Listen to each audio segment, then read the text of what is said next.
Pues nada, voy a dar inicio con la presentación de nuestro trabajo de final de máster.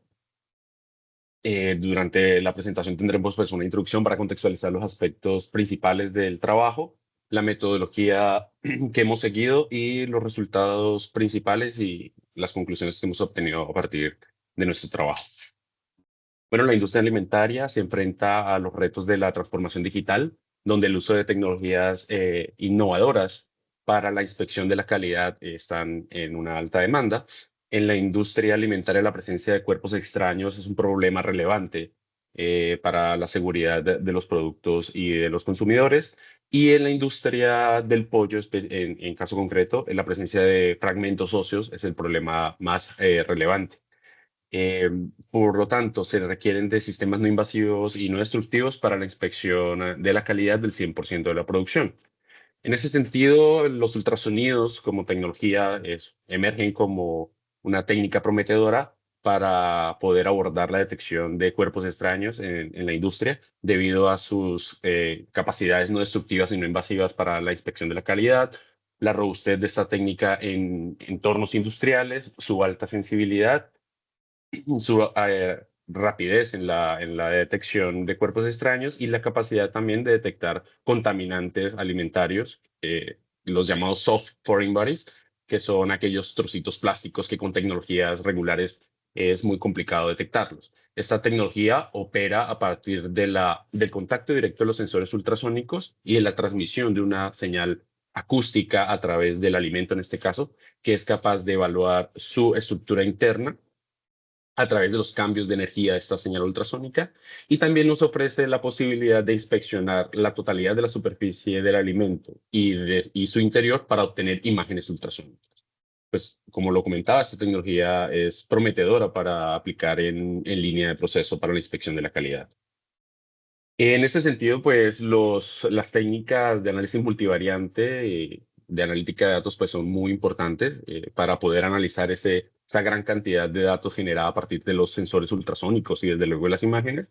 Y por lo tanto, pues análisis multivariante de imágenes y técnicas de machine learning podrían contribuir calibrar modelos para apoyar la toma de decisiones en tiempo real en la industria. Por lo tanto, los objetivos de nuestro trabajo fueron evaluar experimentalmente la viabilidad de la tecnología de ultrasonidos para detectar cuerpos extraños, en este caso fragmentos óseos de diferentes tamaños al interior de pechugas de pollo, evaluar el potencial de integrar el análisis multivariante de imágenes y de ultrasonido y la imagen ultrasónica para calibrar modelos digitales orientados a la detección de esos cuerpos extraños y analizar una mejora en la detección de los modelos mediante una estrategia híbrida que combina el análisis multivariante de imágenes y el machine learning. Voy a dar inicio con la introducción. Perdón, con los materiales y métodos. Bueno, para evaluar la capacidad de la tecnología, recurrimos al diseño de experimentos. Formulamos un diseño de experimento donde consideramos diferentes factores, donde evaluamos pues, la capacidad de la tecnología para detectar fragmentos óseos de diferentes tamaños e insertados, perdón, en diferentes posiciones en las pechugas de pollo. Estas pechugas de pollo pues, fueron obtenidas de muestras comerciales y a partir del diseño de experimento obtuvimos un total de 81 muestras que no tenían fragmentos óseos y luego insertamos esos fragmentos óseos en las pechugas para obtener muestras de fuera de control.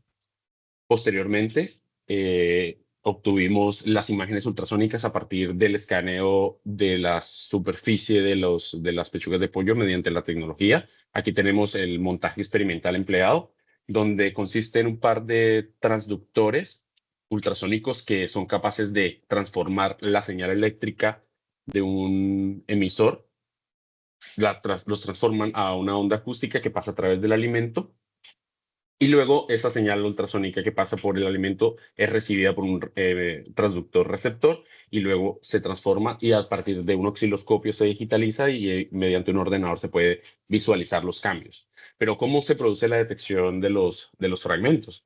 Esa onda ultrasónica que pasa por un alimento que no tiene fragmentos óseos experimenta, o sea, tiene un nivel de energía, pero cuando hay la presencia de un cuerpo extraño, esa energía cambia y a través de ese cambio en la señal podemos detectar la presencia de un contaminante al interior de un alimento. Bien, pues esas señales ultrasónicas obtenidas a partir del escaneo de la superficie de las muestras correspondía a un hipercubo de dimensión de 5 por 5, que era la superficie de las pechugas, y en la tercera dimensión una señal ultrasónica en el dominio temporal. Esta señal ultrasónica pudimos extraer características a partir de la señal entera en cada una de las posiciones del hipercubo y calculamos en el dominio temporal, por ejemplo, parámetros relevantes de la energía, por ejemplo, la señal pico-pico, la norma, la integral, la velocidad de esta señal y parámetros de distribución como la varianza, el skewness, la kurtosis y la entropía. Y luego hicimos una transformación de esta señal ultrasónica en el dominio temporal al dominio de la frecuencia. Y pudimos también calcular parámetros relevantes. Posteriormente tendríamos pues imágenes con diferentes canales de información, las cuales fueron desplegadas y formulamos diferentes estrategias para la modelización, que eran las variables en el dominio temporal, las variables en el dominio de la frecuencia y la combinación de esos dos espacios de variables que denominamos el time frequency domain. Posteriormente abordamos el problema desde dos perspectivas, desde la perspectiva no supervisada, empleando el análisis multivariante de imágenes, y desde luego del machine learning. En la parte no supervisada, nos basamos en el uso de la metodología del análisis multivariante empleando estadísticos de control, para lo cual empleamos un modelo PCA que calibramos con el 90% de las imágenes de control y nos guardamos un 10% de esas imágenes de control y el 100% de las imágenes contenían cuerpos extraños para la validación. Empleamos los estadísticos de suma de cuadrados residuales y el T cuadrado de Hotelling y formulamos un diseño experimento bastante amplio que consideró los enfoques de los datos, diferentes percentiles de los límites de control, un aumento de esos límites de control y el número de variables latentes empleadas en la calibración del modelo PCA. Como métricas de bondad de clasificación empleamos la matriz de confusión, el accuracy, la sensibilidad y la especificidad, y la optimización de este modelo de componentes principales se realizó mediante la formulación de un problema de optimización multiobjetivo basado en superficies de respuesta para maximizar de manera simultánea la sensibilidad y la especificidad. Y además, pues, un análisis de varianza para fines de comparación del modelo. Estos análisis fueron realizados en MATLAB. Posteriormente, propusimos una estrategia híbrida que combinaba los resultados del análisis multivariante de imágenes y técnicas de aprendizaje automático supervisado. En este caso, utilizamos los scores del modelo PCA de la fase previa y técnicas de Machine Learning de aprendizaje supervisado empleando máquinas de soporte vectorial, Random Forest, Naive Bayes, análisis discriminante lineal, análisis cuadrático y la regresión logística. Y además propusimos dos enfoques de datos adicionales que, como comentaba en las fases previas, donde combinamos las variables temporales y de la frecuencia, eh, empleando el escalado por bloques fuerte y débil. Y realizamos de nuevo la calibración de todos estos modelos basados en la parte no supervisada. Además, para explorar, ¿no? Para explorar una mejora en la capacidad de detección de los fragmentos óseos, empleamos el criterio del mean decrease accuracy del random forest para reducir aún más el tiempo de entrenamiento y reducir variables latentes en el entrenamiento y con un criterio de selección de variables poder calibrar modelos de Machine Learning empleando un ranking de componentes a partir de la calibración de un modelo Random Forest. Luego, bueno, pues teníamos dos frentes de la parte de modelización supervisada, donde teníamos los modelos de Machine Learning empleando el diseño entero. Vemos que cada técnica se optimizó independientemente considerando sus propios hiperparámetros, la combinación de propios hiperparámetros basados en un diseño de experimentos. Podemos ver que para las máquinas de soporte vectorial se emplearon 12.780 modelos que consideraron todas las bases de datos, diferentes funciones kernel, diferentes tipos, parámetros de regularización y variables latentes. Y su homónima en selección de variables que empleó el mean decrease accuracy del random forest, emplearon pues un random forest para poder organizar las variables latentes más importantes y calibrar el modelo. Por lo tanto, pues daba 180 modelos considerando los mismos hiperparámetros. Y así fue para todas las técnicas. Entonces tendríamos las técnicas de Machine Learning enteras y con selección de variables, dos diferentes enfoques para evaluar si podríamos mejorar la capacidad de detección y mejorar el tiempo de cálculo de cada técnica. En este caso, para la fase supervisada, pues la modelización se realizó con 75% de las observaciones, o sea, de los scores del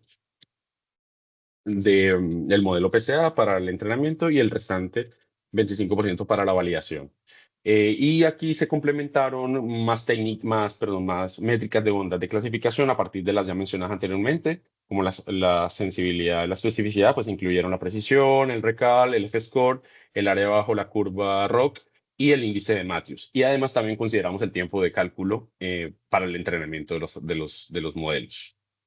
Luego, para poder optimizar cada técnica de aprendizaje automático en los dos frentes, con selección y sin selección de variables, se empleó la modelización con un PLS para poder modelizar esas relaciones entre los hiperparámetros de cada técnica y todas las variables respuesta. En este caso, serían las métricas de ondas de clasificación y empleamos este modelo PLS, diferentes modelos PLS para cada modelo de aprendizaje automático, con el fin de encontrar estas relaciones y luego utilizar ese modelo PLS para optimizar de manera multiobjetivo cada técnica. En total se hicieron 13 modelos PLS, uno para cada técnica y el uno final para poder seleccionar de todas las técnicas optimizadas el mejor, o sea, es decir, la mejor técnica de todas.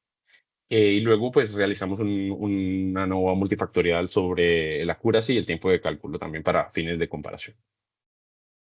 Voy a presentar los resultados principales de nuestro trabajo. Pues, respecto al análisis de las señales ultrasónicas, seleccionamos de esas imágenes una señal ultrasónica de ejemplo para poder mostrar cómo influían los fragmentos óseos en las señales de control.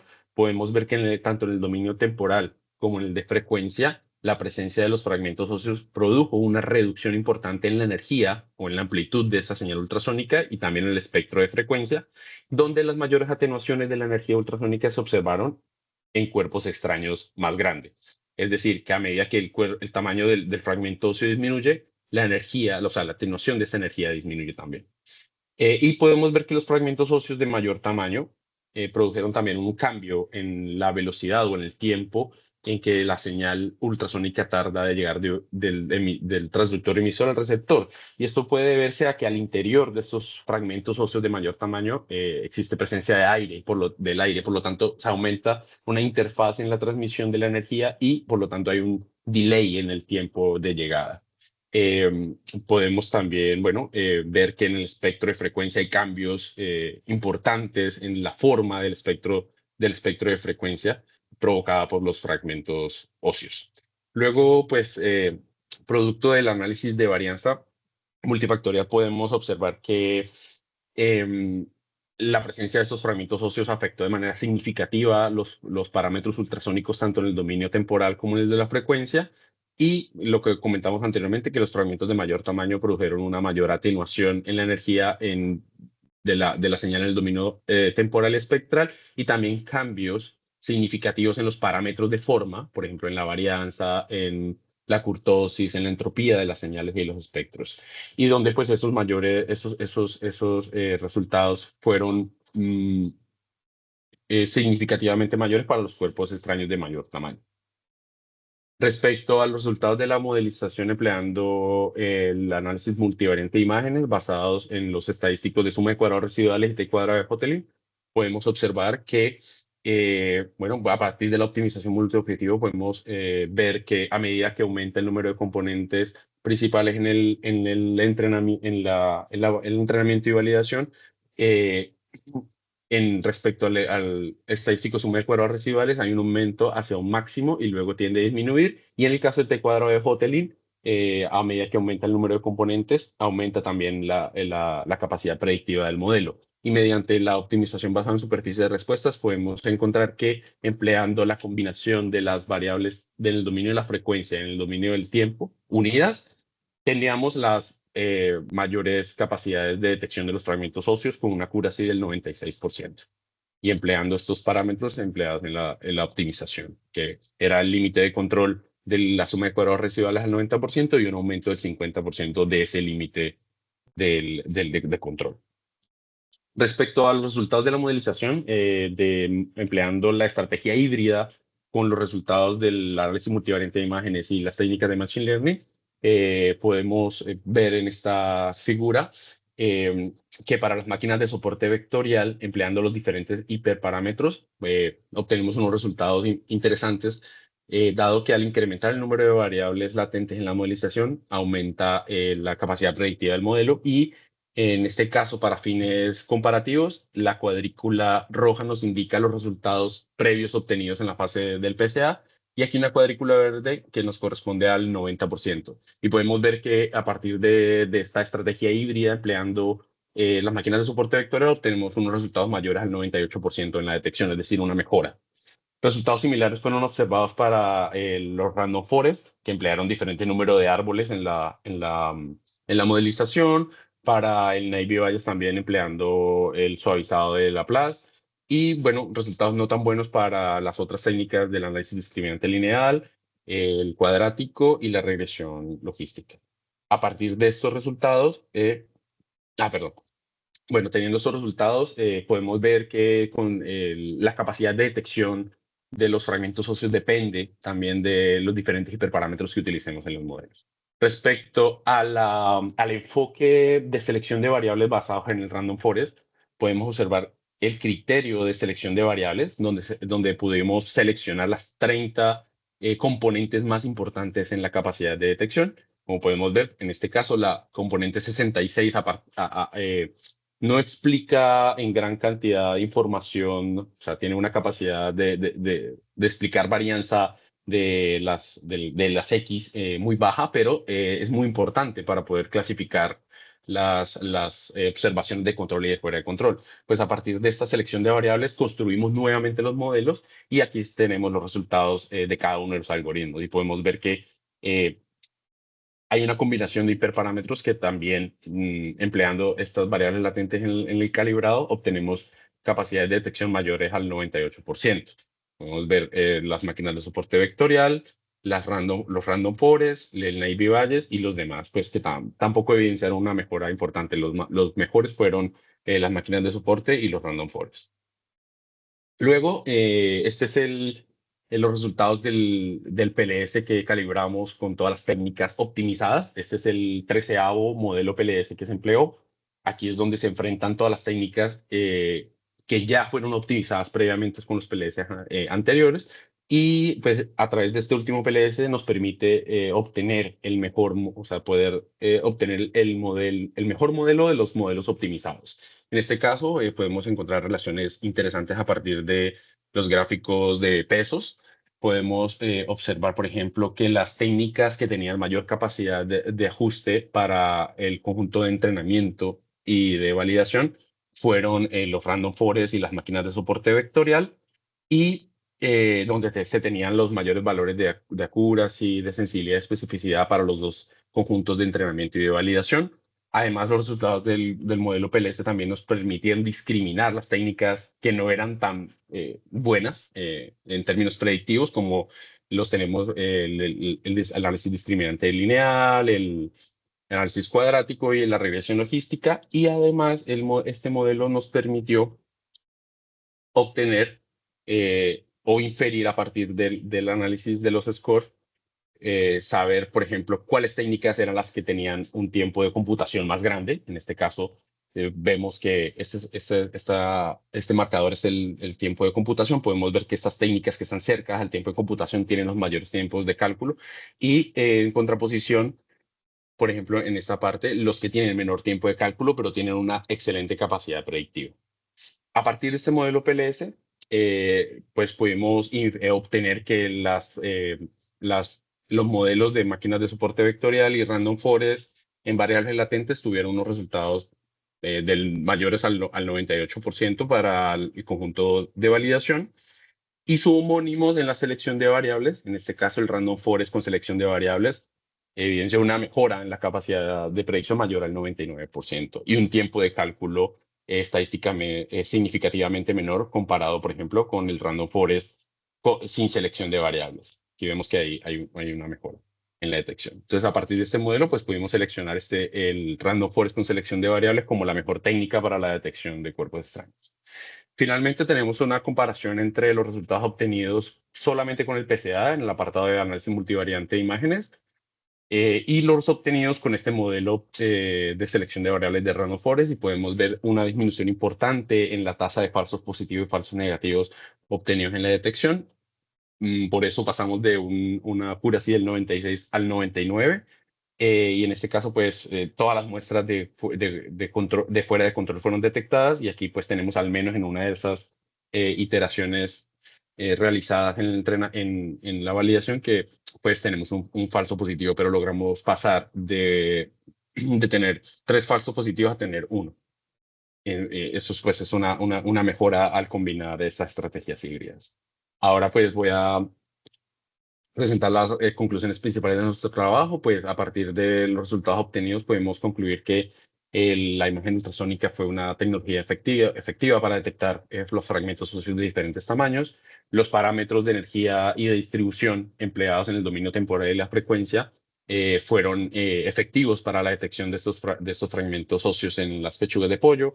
El estadístico de suma de cuadrados residuales probó ser una buena estrategia no supervisada para la detección de los cuerpos extraños, debido a que tuvimos eh, capacidades de detección mayor al 95%.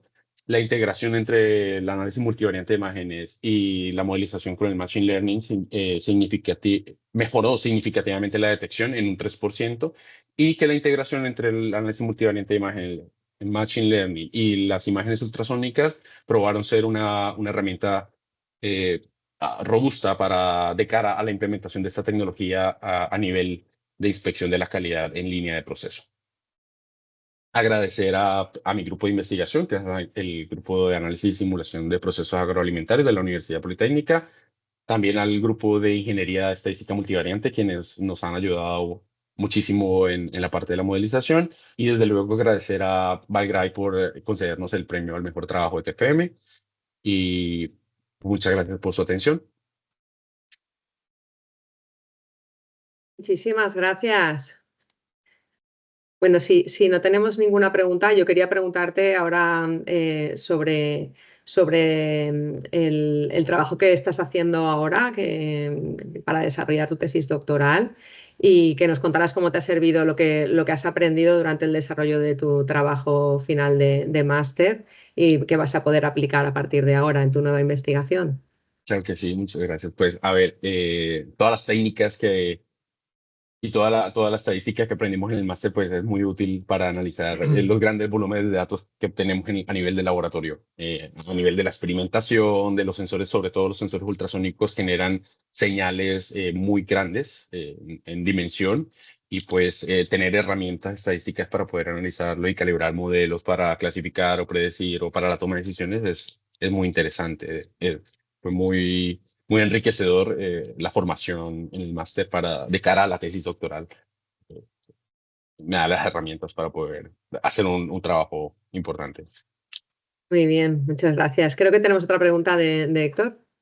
Sí, hola, Gentil. Bueno, primero felicitarte por el trabajo. Ya te vimos en la presentación de los premios y la verdad que no. A mí me ha gustado mucho porque yo también vengo de la parte de medio ambiente y en mi tesis también utilicé PCAs y veo que te gusta la estadística, porque si no, no lo hubieras presentado tan bonita y tan bien presentada y tal.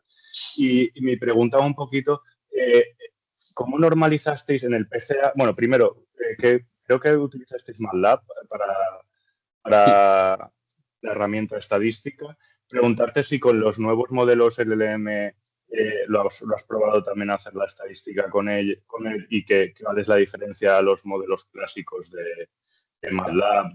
Yo creo que utilicé SPSS en mi tesis, que es muy antiguo, pero al final los resultados deben ser similares. Y también cuando haces un random forest, un PCA, tienes que normalizar los datos y cómo lo habíais hecho. Vale, perfecto.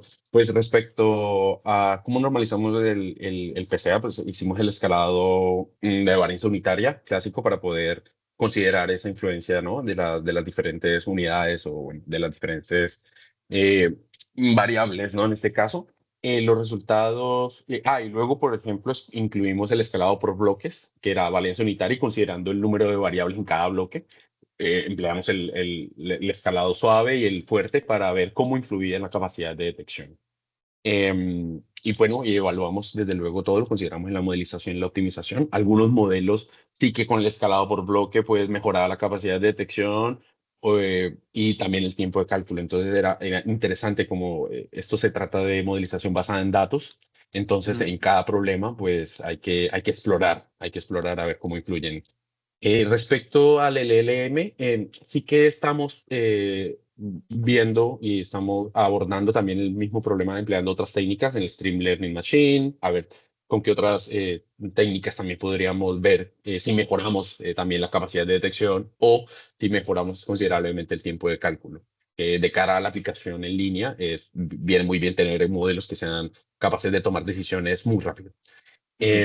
Y bueno, sí, empleé para la parte, o sea, yo combino lo mejor, digamos, trato de utilizar lo mejor de cada software. Utilizo también R y Python. Entonces, pues a lo mejor unas cosas las trabajo en MATLAB porque ya las tengo calibradas y fiabilizadas, otras en R, MATLAB, en Python y me aprovecho de cada programa de pues cada librería que está pensada en este tipo de técnicas. Fenomenal. Pues nada, felicidades por el trabajo. Muchas gracias. Pues nada, Gentil, muchas gracias y también queremos comentar aquí que tu trabajo final de máster también destacó por el número de publicaciones y el impacto, ¿no? que estaba teniendo en una fase que normalmente las publicaciones suelen venir más en la tesis doctoral y no tanto en la fase de máster. Así que bueno, enhorabuena por esto y por el premio.